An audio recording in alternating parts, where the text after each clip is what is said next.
오늘 말씀은 제 참 그리스도인인데 이제 우리가 신앙생활하면서 한 번쯤은 이런 생각을 해보셨을 겁니다. 정말 나는 정말 진정한 그리스도인인가 아닌가 이런 생각들을 한 번쯤은 아마 해보셨을 거라고 제가 믿습니다.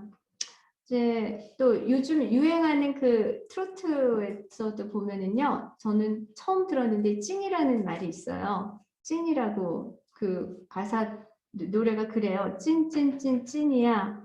정말 찐이야. 뭐 가사가 그렇게 되더라고요. 근데 그래서 제가 그 찐이라는 거를 찾아봤거든요. 그랬더니 이것이 진짜라는 인터넷 은어랍니다. 그러니까 지금 이 가사 내용도 정말 이 다른 세상에 있는 모든 것들이 지금까지는 가짜가 많았는데 이 정말 그 진짜 사랑을 찾아서 나는 하겠다 이런 내용이거든요. 그래서 노래만 굉장히 좀 특이해서 그렇게 저는 들었는데 우리가 정말 이 그리스도인인지 아닌지 내가 이렇게 살펴볼 때도 내가 정말 이 찐 그리스도인인지 아닌지를 정말로 살펴보아야만 하는 겁니다. 왜냐하면은 우리의 목적은 이 땅이 아니라 하늘나라에 가야 되기 때문에 우리가 하늘나라에 가기 위해서는 정말 진짜만 가게 되거든요. 가짜는 갈 수가 없습니다. 아무리 이 땅에서 진짜처럼 살아도 그것이 가짜라고 드러나면은 하늘나라에서 이제 거절을 당해요. 거기 가서. 그래서 예전에 그 에라스무스라는 인문주의자가 있습니다. 이 인문주의자 에라스무스가 이제 그 르네상스 시기에 그 인문학으로 굉장히 그 위세를 떨쳤던 사람인데요. 사실은 에라스무스가 이제 성경도 번역했어요. 그래서 이 기독교에서도 에라스무스에 대한 연구도 많이 하고 그러는데 이 에라스무스가 그 당시에 그 카톨릭을 비판하면서 이런 책을 냈습니다. 그 책에 보면은요. 그 추기경이 이제 죽어서 간 거예요. 영혼을 막 갔는데 이 세상에서 이 추기경이 카톨릭 시대의 추기경이면은 대단한 종교 지도자였거든요. 모두가 다 추종하고 왕도 추기경의 권세에 함부로 대항하지 못하는 그런 권세사였는데 그 추기경이 하늘나라를 간 거예요. 그러면서 막 거기서도 위세 당당하게 내가 왔다 막 그러는 거예요. 그런 이게 이제 책에 나와 있어요. 그랬는데 그 하늘나라의 문지기가 베드로였거든요. 베드로가 딱 짐을 지고 나서 문을 안 열어주는 거예요. 당신은 여기 들어올 수가 없다라는 거예요. 그러면서 얘기를 하는 거예요. 당신은 세상에서 추기경이지만 여기서는 아니다. 그러는 겁니다. 그러면서 이제 이 에라스무스 그 책이 이제 그런 이야기를 하면서 막 그 풍자를 하는 거예요. 그 당시에 얼마나 도덕적으로 부패하고 타락했었던 그 카톨릭의 성직자들이 결국에는 그들이 이 세상에서는 다 천국에 갈 것처럼 하나님께 쓰임받는 사람처럼 행했지만 그러나 결국은 가서 보니까 아니더라. 이제 그런 말이 그런 이제 책에 있을 정도로 정말 우리가 매일매일 살면서 우리는 정말 진정한 그리스도인인지 아닌지를 살펴보아야만 되는 것입니다. 그래서 오늘 본문에서 그러면 성경에서는 진정한 그리스도인이 누가 있나 우리가 그것을 볼 때 오늘 본문에 나오는 이 바나바라는 인물에 우리가 한번 집중을 해보아야 됩니다. 여기 24절에 바나바는 착한 사람이요 성령과 믿음이 충만한 사람이라 이에 큰 무리가 죽게 더하여 지더라. 그렇게 나옵니다. 자, 여기서 24절에서 26절에 나오는 것 중에서 바나바라는 인물도 있지만 또 교회가 또 하나 있는데 그 교회가 뭐냐면 안디옥이라는 교회가 있어요. 여러분 최초의 그 이방인 교회는 바로 이 안디옥입니다. 그리고 그리스도인이라는 이름이 나오게 된 것도 바로 이 안디옥 교회였어요. 안디옥에서 이제 사람들이 복음을 듣고 그곳에서 신앙생활을 하면서 드디어 그 교회가 아닌 다른 이방인들에 의해서 그 안디옥 교회에 모인 사람들이 저들은 그리스도인이다라는 그런 이제 이름을 갖게 되었습니다. 그러니까 사실은 원래 그리스도인은요 굉장히 그 어떻게 보면은 영광스러운 이름이에요. 그러나 또 세속적으로 보면은 굉장히 좀 뭔가 이렇게 딱 하나만 알고 둘은 모르는 왜냐면 한마디로 이런 뜻이거든요. 나사렛 예수한테 이제 몰입돼서 그 예수님만 쫓아다니는 그런 사람이란 뜻이거든요. 그리스도인이란 뜻은 followers, 그들을 추종하는 그 사람들. 그러니까 그러나 신앙적으로 보면은 이 그리스도인이라고 이름을 칭할 정도라면은 얼마나 그들이 진정한 신앙을 가졌는지를 알 수가 있습니다. 그래서 이 안디옥 교회는 사실은 원래 여기가 이제 교회가 세워지리라고 생각은 못했지만, 그러나 이 흩어진 이방인들이 스데반 집사님이 그 순교하신 이후에 이방인들이 많이 흩어졌어요. 이제 세계 여러 나라로 흩어지면서 곳곳에 복음을 전한 겁니다. 그러다가 이 안디옥에도 이제 복음이 들어갔습니다. 그러면서 안디옥에서 복음이 들어가고 여기도 이제 교회에 예수님을 믿는 사람들이 이제 생긴다고 하니까 그 당시에 그 예루살렘 교회가 총감독적인 역할을 하고 있었거든요. 그 예루살렘 교회에서 이 안디옥에 그 사역자를 보내야 되는데 가장 그 예수님을 잘 모시고 보필했었던 능력 있는 이 12사도들 중에 한 분을 보낸 게 아니에요. 사도를 보낸 게 아니라 그 당시에 이 사도가 아닌 그냥 평범한, 어떻게 보면 또 신자였고 또 어떻게 보면 예수님의 또 제자라고 할 수 있는 바나바를 보낸 겁니다. 그러니까 예수님 그 예루살렘 교회에서 이 바나바를 보낸 이유는 그만큼 바나바가 이 사도들 못지않게 믿음과 성령이 충만하기 때문에 바나바를 보내면은 분명히 그 교회가 부흥할 것이다라는 그런 믿음이 있었습니다. 그래서 바나바를 보냈습니다. 그런데 역시나 마찬가지로 이 바나바는 믿음과 그 성령이 충만했기 때문에 그가 또 이제 사울을 그 당시 예수님을 믿고 이제 얼마 그 회심하고 거듭난 지 얼마 안 되니 사울을 또 같이 그쪽으로 데리고 와서 사울하고 같이 안디옥에서 제자를 가르치면서 그곳에서 비로소 이제 교회가 생겨나게 되었고요. 그리고 이제 거기서 그리스도인이라는 이름이 이제 생기게 된 겁니다. 그런데 우리가 또 한번 살펴봐야 될 것은 바나바는 어느 정도로 그 믿음과 성령이 충만했냐면은 그가 가진 재산, 그 밭을 팔아가지고 교회에 바쳤습니다. 이것이 사도행전 4장 37절에 나옵니다. 자기 그 재산을 팔아서 교회에 이제 바치면서 실제로 자신의 마음과 그리고 자기가 가진 재물도 하나님께 드린 것입니다. 그랬을 때 하나님께서 이 바나바의 그 바친 재물을 기쁘게 받으셨습니다. 그런데 이와는 또 반대로 하나님께서 이렇게 교회에다 갇힌 그 재물을 받지 않은 자들이 있어요. 그들이 누구냐면은 바로 아나니아와 삽비라. 그 사건 아시죠, 여러분? 그들은 하나님께서 그 재물을 그 헌물을 받기는커녕 오히려 어떻게 됐습니까? 죽임을 당했죠. 아주 그 무서운 일이 일어나고 말았습니다. 왜냐면은 그들은 하나님을 모욕했거든요. 겉으로는 바치는 것 같았어요. 그러나 그 마음속에 바치는 마음속은 바치는 것이 아니었습니다. 그냥 어떻게 하면은 그것들을 좀 자기 것으로 좀 어떻게 하면 더 많이 남길까. 근데 이제 바치겠다고 얘기를 했으니까 그 모양새는 이루어야 되니까 그들이 어쩔 수 없이 형식적으로 그것들을 갖다 바쳤는데 하나님은 그걸 아신 겁니다. 그래서 정말 이 바나바와 이 아나니아와 삽비라는 너무나 대조적인 그 결말을 맞게 됩니다. 바나바는 하나님께서 안디옥으로 보내서 거기서 큰 제자를 일으켜서 교회를 세우게 하는데 아주 중추적인 그런 인물로 쓰셨고요. 또 그렇지 않은 자들은 정말 하나님 앞에서 비참한 그 최후를 맞게 된 것입니다. 성경에서도 이렇게 진정한 그리스도인의 그 표본을 우리에게 보여주고 있습니다. 우리는 이것을 보면서 다시 한번 우리가 진정한 그리스도인이 되는데 정말 어떻게 해야 되는지를 늘 끊임없이 묵상해야 될 줄로 믿습니다. 그래서 이제 정리를 보면 그렇습니다. 과연 그러면 참 그리스도인이란, 우리 진정한 그리스도인이란 무엇인가? 첫 번째로 믿음으로 충만해야 됩니다. 진정한 그리스도인은. 마찬가지로 바나바가 먼저 성경에서 그래서 이렇게 그 표본을 제시해주고 있습니다. 바나바는 믿음과 성령으로 충만한 사람이다. 그런데 어떤 믿음으로 충만해야 되냐면은 이것은 우리가 예수 그리스도의 그 대속의 은혜, 그 대속의 은혜로 말미암아 우리의 죄가 씻김을 받고 그리고 우리가 거듭난 새로운 사람이 되었다는 것, 그리고 우리의 그 죄악이 예수님의 십자가의 보혈로 인해서 다 사라지고 우리는 이제 죄인이 아니라 의인으로 하나님께 나아가게 되었다는 바로 그 믿음입니다. 할렐루야. 그 믿음으로 우리는 충만해야만 하는 것입니다. 이런 믿음, 대속의 은혜에 대한 믿음이 있을 때 우리가 다른 사람에게 가서 기독교를 올바로 전할 수가 있는 것입니다.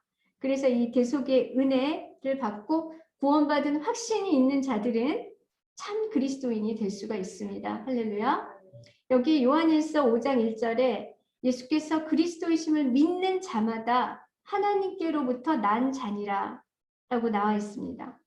그리고 또 요한복음 5장 24절에는 내 말을 듣고 또 나 보내신 이를 믿는 자는 영생을 얻었고 심판에 이르지 아니하나니 사망에서 생명으로 옮겼느니라 이런 말씀을 하고 있습니다. 이것을 보면은 정말 진정한 그리스도인은 예수 그리스도의 십자가의 보혈을 내가 믿고 그리고 내가 그것으로 인해서 죄사함을 받았다는 그 어떤 구원의 확신, 이 구원의 확신이 먼저 들어오는 것이어야만 합니다. 할렐루야. 그 다음에 두 번째는 하나님을 참 마음으로 사랑하는 것입니다. 먼저 마가복음 12장에 보면은 한 서기관이 나와서 이렇게 물어봅니다. 예수님께 우리끼리 가장 그 계명을 우리가 많이 지켜야 되는데 그 많은 계명 중에 가장 첫째 되고 큰 것이 무엇입니까? 라고 이제 예수님께 물어봅니다. 그러니까 예수님께서 말씀하시되 가장 크고 첫째 되는 계명은 이것이니 네 마음을 다하고 목숨을 다하고 힘을 다하고 뜻을 다하여 주 너의 하나님을 사랑하라 이렇게 말씀하십니다. 그러니까 우리는 정말 진정한 그리스도인이 된다는 것은 바로 이 말씀입니다. 하나님을 나의 마음과 그리고 뜻과 힘과 목숨까지도 다해서 하나님을 사랑해야 되는 것입니다. 할렐루야. 그럼 이것은 하나님을 어떻게 사랑합니까? 온 마음을 다 부어서 하나님을 사랑하는 것입니다. 우리가 이렇게 온 마음을 다 부어서 하나님을 사랑한 사람의 예를 또 성경에서 볼 수 있습니다. 그 사람이 바로 다윗인데요. 이 다윗은 사도행전 13장 22절에 보면 이제 이렇게 말합니다. 내가 이새의 아들 다윗을 만나니 내 마음에 합한 사람이라 내 뜻을 다 이루게 하리라. 하나님께서 이제 그렇게 말씀하십니다. 여러분, 다윗은 어렸을 때부터 하나님을 사랑했고 또 하나님에 대한 충만한 믿음으로 가득 차 있었습니다. 그래서 그는 목동이었지만 목동 일을 할 때도 늘 하나님과 동행했고 또 하나님께서 자신의 자기가 치는 그 양들을 보살펴 주신다는 그 확고한 믿음, 그것으로 인해서 그 훈련을 하면서 이 다윗은 나중에는 그가 정말 어린 소년이었지만 그 장대한 그 적군의 그 대장인 골리앗을 눈 하나 깜짝하지 않고 너무나 용감하게 물리치는 것을 우리가 볼 수 있습니다. 다윗은 이렇게 어렸을 때부터 하나님을 사랑하고 믿음과 성령이 충만한 자였습니다. 그러나 그러한 다윗도 인간의 그 연약함으로 인해서 무너집니다. 그가 어떻게 무너집니까? 그 밧세바의 모습을 훔쳐본 순간에 잠시나마 그에게 이제 유혹이 들어오면서 그가 이제 무너지면서 큰 아주 대역 죄를 짓게 되는데요. 그 하나님이 하지 말라고 했었던 그 간음죄, 그리고 또 하나님이 하지 말라고 했었던 살인죄, 이것을 다윗이 짓게 되는 것입니다. 그런데 여기서 중요한 것은 나중에 그 이후의 일이 더 중요합니다. 그렇게 큰 대역죄를 짓고 나서도 다윗은요, 그 죄를 나중에 나단 선교사에 의해서 깨달았을 때 그가 결정적인 다른 행동을 보인 것이 하나님께 회개합니다. 근데 그가 하는 회개는 진정한 회개였어요. 그냥 뭐 단지 잘못했어요. 이번 한 번만 넘어가야지 그런 게 아니라 온통 그냥 그 침상을 다 눈물로 적실 정도로 그가 아주 비통해하면서 회개를 했습니다. 그랬을 때 하나님께서 이 다윗의 회개를 받으셨습니다. 그래서 다윗의 죄악은 정말로 크고 중죄에 해당하였지만 하나님은 그 다윗의 마음을 받으시고 그 죄를 용서하여 주신 것입니다. 그래서 다윗의 시편을 보면은요, 그가 얼마나 하나님을 의지하고 하나님을 사랑했는지 알 수 있습니다. 너무너무 그 다윗에게는 하나님이 모든 것이었어요. 그래서 여러분 시편 지난주에도 제가 말씀드렸지만 시편을 읽고 계십니까? 시편을 읽어보시면 다윗이 나의 하나님이여 나의 하나님이여 이러면서 그가 고통 중에도 하나님께만 매달리고요. 그가 또 즐거워하면 하나님께 기쁨을 토로하고 그가 얼마나 하나님을 이렇게 찬양하고 송축하는지 모르겠습니다. 그 시편의 이 다윗이 하나님을 얼마나 사랑하고 하나님에 대한 마음이 얼마나 진심이었는지가 여실히 드러나게 되는 것입니다. 그래서 우리는 이렇게 하나님을 사랑할 때 온 마음을 다해서 살아가는 저와 여러분이 되어야 될 줄로 믿습니다. 하나님을 사랑하면 우리에게 이 갈라디아서 2장 20절 말씀이 들어옵니다. 그러므로 내가 이제부터는 십자가와 함께 그리스도와 함께 십자가에 못 박혔나니 이제는 내가 사는 것이 아니요 내 안에 그리스도께서 사신 것이라. 그 말씀이 이제 내 안에 들어오게 되는 것입니다. 그래서 내가 살고는 있지만 이제는 정말 내가 사는 것이 아니라 그리스도께서 내 안에 사시기 때문에 내가 나를 정말 다 내려놓고 그리스도께서 나를 통해서 나가게끔 그런 사는 삶을 우리가 살게 되는 것입니다. 하나님은 사실 우리의 외형을 보시지 않습니다. 정말 우리가 하는 행동이나 이런 것들을 정말 보시지 않아요. 하나님은 우리의 그 내면의 동기, 우리가 어떤 생각을 가지고 있는지, 우리가 무슨 일을 하면 그것을 왜 하는 건지, 그리고 어떤 마음을 가지고 이것을 하는지 하나님은 그것을 너무나 디테일하게 너무너무나 아주 끝까지 그냥 우리가 찾지도 못하는 부분까지 하나님은 세세하게 보시는 분이십니다. 그래서 이런 말이 있죠. 사람 눈은 속여도 하늘의 눈은 속이지 못한다. 하나님 눈을 속일 수가 없습니다. 우리가 제일 어리석은 사람이 하나님 눈을 속일 수 있다고 하는 사람들이에요. 그런 사람들은 보이지만 않으면 모든 악행을 다 저지릅니다. 굉장히 어리석은 것입니다. 그래서 사실 우리가 제일 좀 시험에 들기 쉬울 때가 혼자 있을 때거든요. 아무도 보지 않을 때. 그러나 우리를 반드시 감찰하시는 분이 있는데 그것이 바로 성령입니다. 우리 하나님의 눈이 나를 감찰하고 있습니다. 그렇기 때문에 우리는 혼자 있을 때나 어디나 있을 때나 언제나 하나님께서 나와 함께 하신다는 믿음을 가지고 내가 하나님을 사랑하고 하나님의 말씀을 지켜서 살아가는 저와 여러분이 되시기를 예수님의 이름으로 축원드립니다. 그 다음에 세 번째는 이제 예수님께서 가장 크고 첫째 되는 계명은 주 너의 하나님을 목숨을 다하고 뜻을 다하고 힘을 다하고 내 힘을 다하여 사랑하라. 두 번째는 내 이웃을 내 몸과 같이 사랑하라. 그렇게 예수님께서 말씀하셨습니다. 그런데 사실 우리가 이 이웃을 내 몸과 같이 사랑하는 것이 너무 어렵습니다. 어떻게 보면 정말 어려울 수 있어요. 왜냐면은 실질적으로 우리에게 이제 부딪히는 사람들이거든요. 우리 이웃은. 그리고 우리 이웃은 누구냐면은 하나님의 모든 자녀들과 세상에 있는 모든 사람들입니다. 이 이웃 사랑이 너무 어려운 거예요. 그러나 예수님께서는 분명히 말씀하셨습니다. 너의 이웃을 너의 몸과 같이 사랑해야 된다. 그렇게 말씀하셨습니다. 그래서 우리는 이 이웃을 사랑하기 위해서 노력해야 될 줄로 믿습니다. 안 되면은 그냥 하나님께 부르짖는 거예요. 제가 이웃을 사랑하게 해달라고. 그러면은 조금씩 그들에 대한 사랑이 내 마음에 이제 솟아오는 것을 내가 느낄 수가 있습니다.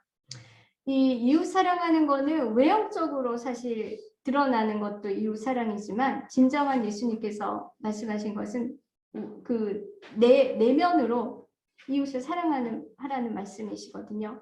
외형적인 사랑은 누구나 다 합니다. 특히 꼭 그리스도인이 아니라도 얼마든지 다른 이교도인이나 무교도인들도 해요. 왜냐하면 그들에게 인간이 가진 동정심이 있거든요.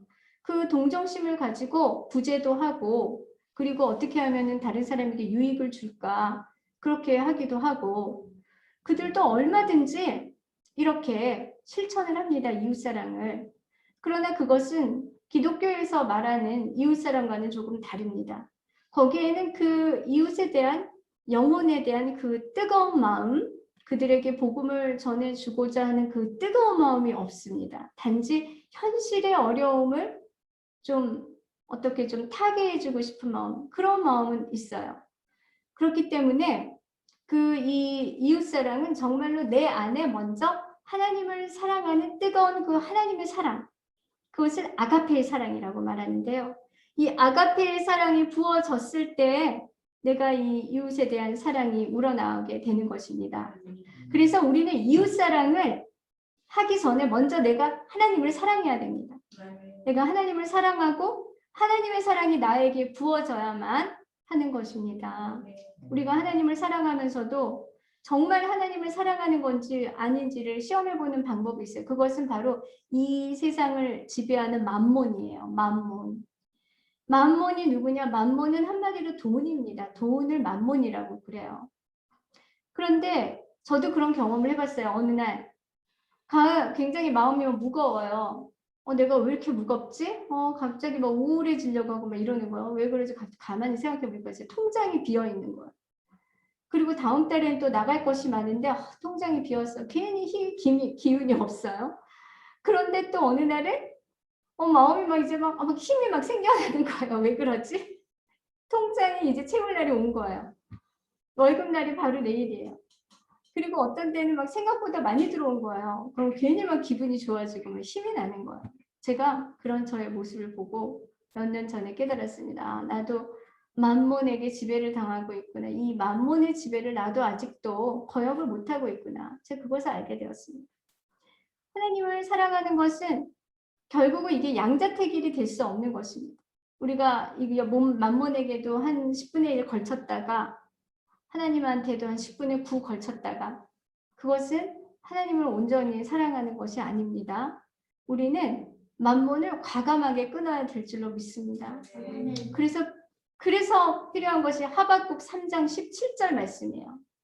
여러분 이 노래 아십니까? 무화과 나무 잎이 마르고 포도 열매가 없으며 이거 우리 예전에 배웠잖아요. 감람나무 잎이 마르고 논밭에 식물이 없어도 우리의 열매가 없고 논밭에 식물이 없고 내 외양간에 소가 없어도 이 하박국 선지자는 어떻게 한다고 그랬나요? 난 여호와로 즐거워하리. 난 여호와로 즐거워하리. 난 여호와로 즐거워하리. 난 구원의 하나님을 위해 기뻐하리라. 이게 얼마나 생명 같은 말씀입니까? 할렐루야. 세상에 어느 종교가 이런 말씀을 해주는 종교가 어디 있습니까? 하나님 그분 한 분만으로 우리는 기뻐하고 그분을 찬양해야 될 줄로 믿습니다. 아멘. 하나님께서 나의 생명이 되십니다. 아멘. 할렐루야. 나의 구원이 되시는 것입니다. 할렐루야. 하나님이 우리에게 그 하나님 말씀해 주셔가지고 하나님을 알게 하시고 우리에게 그 예수 그리스도의 십자가의 보혈의 은혜를 우리에게 주셔서 우리 죄가 다 덮어진 거 아니겠습니까? 이 사건은 아무리 우리가 땅을 치고 아무리 이해를 하려고 해도 이해가 될 수 없는 사건입니다. 그리고 우리는 이해해서도 안 됩니다. 왜냐하면 이거는 우리의 논리로 이루어진 것이 아니에요. 하나님의 그분의 은혜, 그 사랑이신 하나님의 은혜로만 이루어진 것이기 때문입니다. 할렐루야. 그래서 우리는 그 은혜를 받은 자들이기 때문에 이 은혜를 우리는 전해야지 우리가 이 은혜를 안 전하면서 세상 사람들을 우리가 품지 못하면은 그것 또한 하나님께 정말로 우리가 죄송한 것입니다. 죄를 짓는 것입니다. 할렐루야. 그래서 우리는 이런 정말 이 좋으신 하나님이 얼마나 좋은지 모르겠어요. 여러분 많이 체험해 보셨죠? 하나님은 내 마음을 아시지 않습니까? 내 마음을 너무나 알아요. 그래가지고 내가 기도를 안 해도 내가 꼭 이렇게 하고 싶다면 하나님도 그것도 필요한 순간에 또 채워주시지 않습니까? 할렐루야. 우리는 이런 좋으신 하나님을 믿고 먼저 그분을 사랑하는 이 아가페의 사랑이 우리에게 오기를 간절히 기도하는 저와 여러분이 되시기를 예수님의 이름으로 축원합니다. 그럼 우리가 하나님의 사랑이 온전히 우리 마음에 부어지면 우리가 이제 이웃 사랑이 조금씩 되는 거예요. 여러분 그 이웃 사랑이 얼마나 중요하냐면요. 우리가 천국에 가고 싶죠. 그런데 천국에 가려면 이웃 사랑이 있어야 돼요. 우리 마태복음에 열처녀 비유 아시죠? 열처녀가 있었습니다. 그들은 전부 다 예수님 오시기를 기다렸어요. 왜냐하면 신랑이 오면 나도 같이 혼인잔치에 가니까. 그런데 그들은 모두가 조건이 다 똑같았습니다. 신부의 옷을 입고 있었고 하얗게 그리고 등과 기름을 준비하고 있었습니다. 그런데 여기서 말하는 등은 뭐냐면은 이 외형적인 신앙을 말하는 거예요. 우리가 뭐 교회 오고 기도하고 봉사하고 전도하고 이런 것들 다 똑같이 하고 있었던 거. 그런데 결정적인 순간에 5명이 못 갔습니다. 왜 못 갔냐? 기름이 떨어진 거예요. 기름이. 그래서 기름을 막 구하러 다녀요. 그러면서 기름을 가지고 있는 그 5명한테 막 달라고 막 구워요. 그랬더니 그 5명이 우리 것밖에 없다는 거예요. 그러니까 너희들이 가서 마련을 해와라. 그래서 기름을 마련을 하러 갔습니다. 그런데 나중에 그 기름을 마련하고 와서 보니까는 이미 떠난 거예요. 신랑이 신부들이랑. 그래서 가서 막 문을 두드리니까 문이 안 열려져. 이제 내가 너희를 모른다고 하시는 거니. 그거 뭐냐면은 그래서 이 기름이 뭐냐 여기에 대해서 굉장히 우리 학자들이 많이 이렇게 해석을 하려고 밝혔는데요. 이 기름은 바로 이 하나님과의 그 내면적인 그 깊은 관계에서 나오는 그 사랑입니다. 이 사랑 실천이 있어야 돼요. 그리스도인이. 분명히 있어야만 됩니다. 그래서 이 사랑은 하나님과의 깊은 내면적인 관계를 통해서 우리가 이 사랑을 하게 되고 또 이 이웃에게 이 사랑을 나누어줄 수 있는 것입니다. 그래서 우리는 이 등과 기름을 충분히 준비해서 꼭 하늘나라에 예수님과 같이 들어가는 저와 여러분이 되어야 될 줄로 믿습니다. 할렐루야. 왜냐하면 하늘나라는 사랑이 너무나 넘치는 곳이거든요. 제가 예전에 한번 꿈에 정말 환상 같은 경험을 했는데 정말 그 사랑이 너무너무 넘치는 곳이었어요. 너무나 넘치는 곳이었어요. 그래서 내가 정말 저 사람한테 가서 사랑합니다고 꽉 껴안아 주지 않으면 견디지를 못하는 그러한 분위기더라고요. 물론 이것이 이제 저의 개인적인 체험이니까 이것이 뭐 적절한지는 모르겠지만 아무튼 이 성경에서 말하고 있는 것 이웃사랑은 우리가 반드시 필요한 것입니다. 그래서 우리는 너무나 부족합니다. 이 이웃사랑이 너무 부족해요. 그래서 우리 다 똑같이 저나 여러분이나 이웃사랑을 간구하면서 하나님 내가 조금만이라도 이웃을 사랑하면서 살게 해주세요. 우린 늘 간구하면서 살아야 될 줄로 믿습니다. 할렐루야. 이 시간에 우리 다 같이 기도하겠습니다. 정말 하나님 이 시간에 우리가 진정한 그리스도인이 되기를 원합니다.